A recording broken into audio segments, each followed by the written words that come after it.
अच्छा। और मोर जो है वो इधर रात को दरख्त पे आके बैठते हैं, सामने दरख्त है, इधर बैठते हैं। ठीक है। और आगे मानते हैं ये आप अगर देख सकें, कोई चूड़ियाँ आई थिंक बंधी हुई हैं, कोई ताले लगाए हुए हैं, कोई इस तरह के ये सारे मन्नतों के डिफरेंट तरीके हैं लोगों के।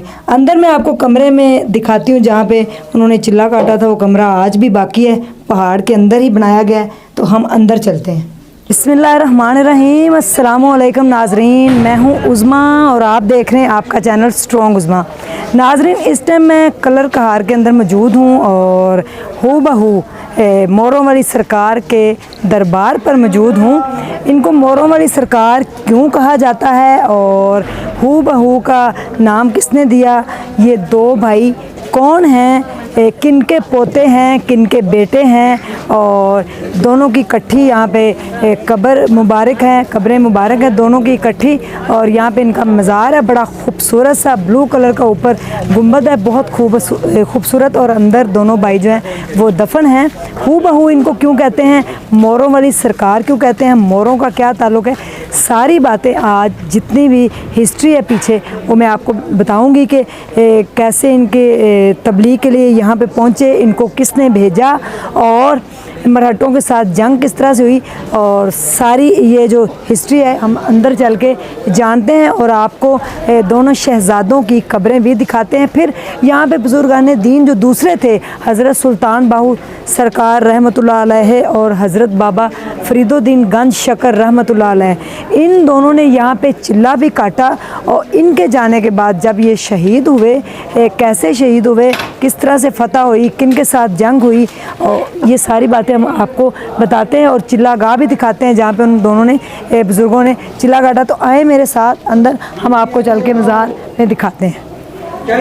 वालेकुम सलाम जी। अच्छा, मुझे बाबा जी मुझे ये बताइए कि हूबहू दरबार के बारे में, जो दोनों शहजादे हैं उनके बारे में और मोरों के बारे में भी। दोनों भाई एक जैसे हैं जी, इसलिए सखी हूबहू कहते हैं। मोहम्मद इसहाक और मोहम्मद याकूब अब्दुल रज़ाक के बेटे हैं, शेख अब्दुल कादिर जिलानी के पोते हैं। 566 हिजरी में इधर शहीद हुए थे। अच्छा। और मोर जो है वो इधर रात को दरख्त पे आके बैठते हैं, सामने दरख्त है, इधर बैठते हैं। ठीक है। और वो है दरबार फजल अहमद शाह साहब, बाबा रोड़ी वाली सरकार, इनके उस्ताद भी हैं और इनके साथ काफिला लेके आए थे। ठीक है। फजल अहमद शाह साहब। इनकी जंग किन के साथ हुई थी? इनकी जंग हुई थी, मराठी हिंदू थे। ठीक है। 566 हिजरी में इधर शहीद हुए हैं, तो इधर ही दरबार बना दिया है। उनको शिकस्त हुई थी? हाँ जी। ठीक है। तो यहाँ पे फिर उस वक्त दरबार बन गया। चिल्ला किन्होंने काटा था? चिल्ला सुल्तान बहू का है, ये सामने नीचे आक बहू, सुल्तान बहू इधर चिल्ला की है। बाबा फरीद शकरगान की चौहा सैदन शाह रोड पे है। शहबाज कलंदर की बैठक चौहा सैदन शाह रोड पे है। ठीक है। इधर आप कितनी देर पे यहाँ पे खिदमत गुजार है? 20 साल हो गए। 20 सालों से आप इधर खिदमत कर रहे हैं? हाँ जी। कोई आपने वाकया देखा हो, कोई मौजज़ा देखा हो? जी अल्हम्दुलिल्लाह बहुत कुछ देखा है और सब कुछ इन्हीं के वसालत से मिला है। जो भी मिला है इनकी वसालत से मिला है। मैं 25-26 साल हो गए हैं माशाल्लाह, सऊदीया में से आया हूँ ना वापस। तो महकमा औकाफ में मुझे वज़ीर आला के थे मंशा भट्ट साहब सियालकोट के, उन्होंने भर्ती कराया था। उस वक़्त से मैं डेली बेसिस पे काम कर रहा हूँ। ठीक है।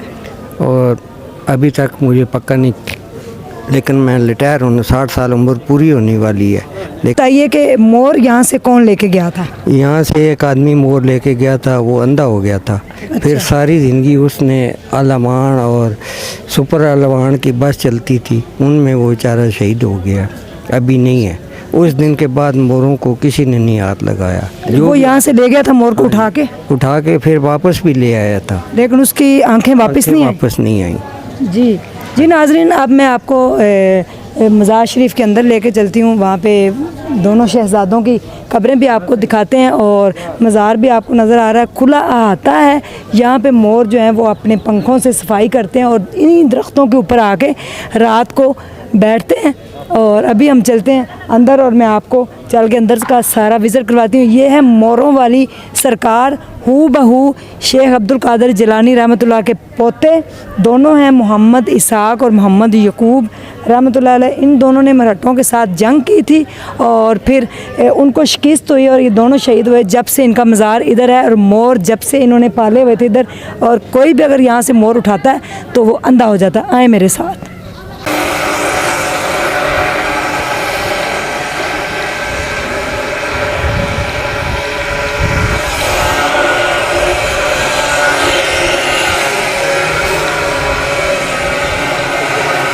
नाज़रीन, ये दो कब्रें आपको नज़र आ रही हैं। मैं आपको दूसरी साइड पे भी जाके दिखा देती हूँ। नूर आलम और इधर फैज़ आलम लिखा हुआ है और ये दो कब्रें हैं दोनों भाइयों की, इसीलिए इनको हू बहू कहते हैं। और यहाँ पे अगर आप छत की तरफ देखें तो पंखे नहीं लगाए गए। जगह तो छोड़ी गई है पंखे लगाने की, लेकिन पंखे इसलिए नहीं लगाए गए क्योंकि यहाँ पे पंखे लगाने की ज़रूरत ही नहीं है, इसलिए कि हवा इस कदर चलती है। ये अगर सामने आपको कैमरामैन दिखा सके तो आप देखिए अंदर दोनों कब्रें हैं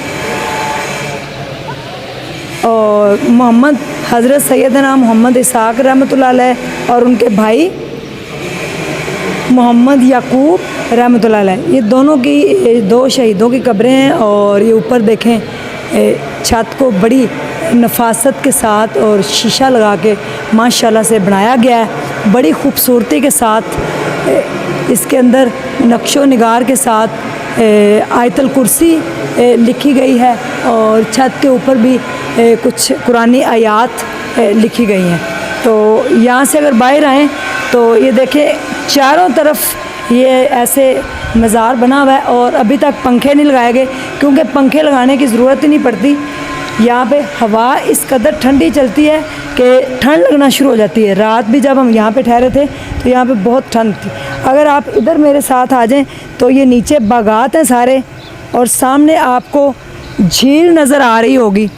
ये वो झील है जिसका पानी अब जहरीला हो चुका है। ये नीचे बागात आपको नज़र आ रहे हैं, चारों तरफ पहाड़ियाँ नज़र आ रही हैं। ये हू बहू का दरबार है और ये साथ चकवाल का गांव भी आपको शहर भी नज़र आ रहा है। नीचे देखें, अब दिन के टाइम जो है मोर इधर नीचे चले जाते हैं बागात के अंदर और जब रात होती है तो वो ऊपर आ जाते हैं। अगर मैं क्लोजली आपको दिखा सकूँ तो इस टाइम मुझे एक मोर नज़र आ रहा है, लेकिन वो बहुत दूर है, नीचे जाके बैठा हुआ है। वो देखें, लेकिन वो आप लोगों को नज़र नहीं आएगा क्योंकि वो बहुत नीचे है, नीचे बैठा हुआ मोर एक। तो ये मोरों वाली सरकार है। हवा अगर आप देखें तो देखें कैसे झंडे लहराए जा रहे हैं, यहाँ पे लहरा रहे हैं झंडे भी। और ये देखें यहाँ पे लोग जो हैं इसके अंदर आके तेल डाल के चिराग जलाते हैं और इसका तेल अगर लगाते हैं तो लोग शिफा, इससे लोगों को शिफा भी मिलती है, शिफा याब भी होते हैं। पंखे नहीं लगाए गए क्योंकि हवा बहुत ठंडी चलती है। अगर आप देखें तो इस टाइम भी बड़ी ठंडी हवा चल रही है। इधर से अगर फ्रंट से भी आप अगर देखें तो नज़र आ रही हैं दोनों की कब्रें। यहाँ से आप फ्रंट से अगर देखें तो मोहम्मद यकूब रहमतुल्लाह अलैह सैयदना की कब्र है। ये देखिए, ये दोनों भाई हैं। मराठों के साथ जंग हुई हिंदुओं के साथ और उनको बुरी तरह से शिकस्त हुई और आप दोनों भाई शहीद हो गए, जिसके बाद हज़रत सुल्तान बाहू रहमतुल्लाह अलैह पे चिल्ला काटा। अब हम आपको वहाँ लिए चलते हैं। इसके साथ बहुत बड़ी एक मस्जिद बनाई गई। अगर आप देखें तो ऊपर जो गुंबद नज़र आ रहा है फ़िरोज़ी कलर का, वैसे ये तीनों वाइट अभी इनके ऊपर काम हो रहा है। तो एक खुला अहाता है, यहाँ पे मोर जो है वो अपने पंखों से झाड़ू देते हैं। ये ऐसे चारों तरफ से बरामदे के अंदर मज़ार बनाया गया। आपको चिल्ला गाह की तरफ लेके चलते हैं जहाँ पे आप के शहीद होने के बाद जिन बुज़ुर्गों ने चिल्ला काटा, वहाँ पे उस जगह पे मैं आपको लेके चलती हूँ। चिल्ला गाह की तरफ जा रहा है, सामने आपको छोटा सा कमरा नज़र आ रहा है, तो हम चिल्ला गाह की तरफ चलते हैं जहाँ पे हज़रत सुल्तान बाहू रहमतुल्लाह अलैह और हज़रत बाबा फरीद गंज शकर रहमतुल्लाह अलैह ने चिल्ला काटा था। आए मेरे साथ नीचे। चिल्ला गाह हज़रत सरकार सुल्तान आरफीन हक बाहू सुल्तान बाहू, ठीक है। और चिल्ला गाह में दुआएं मांगे और नवाफल अदा करें, इंशाल्लाह दुआएं कबूल होंगी। यहाँ पे डिफरेंट तरह के लोग मन्नतें आके मानते हैं। ये आप अगर देख सकें, कोई चूड़ियाँ आई थिंक बांधी हुई हैं, कोई ताले लगाए हुए हैं, कोई इस तरह के ये सारे मन्नतों के डिफरेंट तरीके हैं लोगों के। अंदर मैं आपको कमरे में दिखाती हूँ जहाँ पे उन्होंने चिल्ला काटा था। वो कमरा आज भी बाकी है, पहाड़ के अंदर ही बनाया गया है। तो हम अंदर चलते हैं।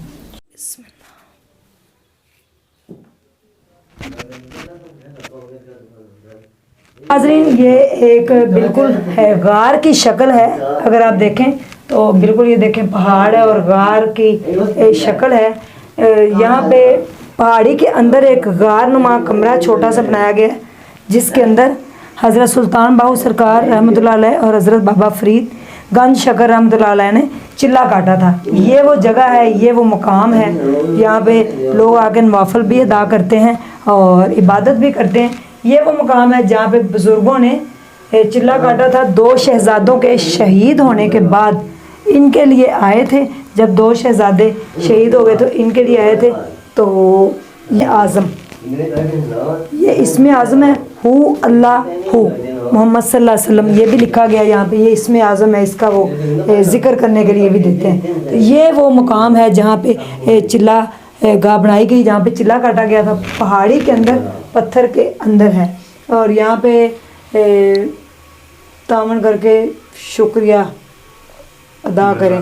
ये किसी मलंग का यहाँ पे कुछ है, बक्सा लटकाया हुआ है कि इसके अंदर उसकी हेल्प की जाए। तो आप अगर क्लोजली देख सकें तो देखें, ये एक पहाड़ी को काट के अंदर गार बनाई गई है। ये देखें,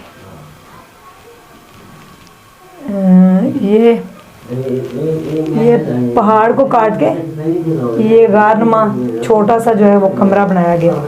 ये उसी वक्त का पहाड़ है। आज से 600 साल पुरानी हिस्ट्री इसकी बताई जा रही जी। ये चिल्ला गाह का मतलब यही है कि यहाँ पे बंदे का और अल्लाह का डायरेक्ट राब्ता होता है। और इसीलिए दूर दराज खुफिया जगहों पे जाकर लोग जो हैं लाकर चिल्ला भी काटते हैं, बैठते हैं। वो इसलिए कि कोई दुनियावी लोग आके दुनियावी बातें ना करें और खलल ना इबादत में डालें। 40 दिन का चिल्ला काटने के बाद जो लोग हैं वो फैज़ पाते हैं और अल्लाह से उनका डायरेक्ट वलियों का, बुज़ुर्गों का ताल्लुक़ होता है। दरबारों पे जाना चाहिए या नहीं जाना चाहिए, ये एक बहुत बड़ी बहस है। और मेरे ख्याल में जाके वहाँ पे सजदे नहीं करने चाहिए, चूमना भी नहीं चाहिए, सजदा नहीं करना चाहिए। और शिरक है ये सारी चीज़ें कि अल्लाह के साथ किसी को शरीक ठहराना और उनसे जाके मांगना, ये बिल्कुल भी जायज़ नहीं है। आप दरबारों पे जाएं, जो भी उनके बुज़ुर्गों के तुफ़ैल अल्लाह से दुआ मांगे कि अल्लाह पाक अपने नेक बुज़ुर्गों के तुफ़ैल हमारी दुआओं को कबूल कर, हम पे रहम फरमा, हमारे गुनाहों को बख्श दे। लेकिन वहाँ पे जाकर जो लोग सजदे करते हैं, जो चूमते हैं और जो शिरक करते हैं, ये बिल्कुल भी अच्छी बात नहीं। उम्मीद है कि आपको आज इस मोरों वाली सरकार जो वीडियो मैंने बनाई है, जो मोरों वाली सरकार है, इससे ज़रूर आपको कोई मोटिवेशन मिली होगी कि आप ज़रूर जाएँ दरबारों पर, लेकिन वहाँ पर जाके चूमे नहीं, उनसे मांगे नहीं और सजदे नहीं करें। सजदा सिर्फ़ अल्लाह के लिए और सजदा सिर्फ़ अल्लाह ताला को ही किया जाता है। अल्लाह ताला के सामने झुकना चाहिए और अल्लाह के आगे ही सजदा रेज़ होके दुआएं मांगनी चाहिए। अल्लाह से रहम की और इस्तग़फ़ार की जो है ना वो दुआएं मांगनी चाहिए। रहम की अल्लाह पाक से उम्मीद रखनी चाहिए और इस्तग़फ़ार करना चाहिए ज़्यादा से ज़्यादा में, क्योंकि इस टाइम हमारा मुल्क पाकिस्तान बहुत मुश्किल घड़ी में है।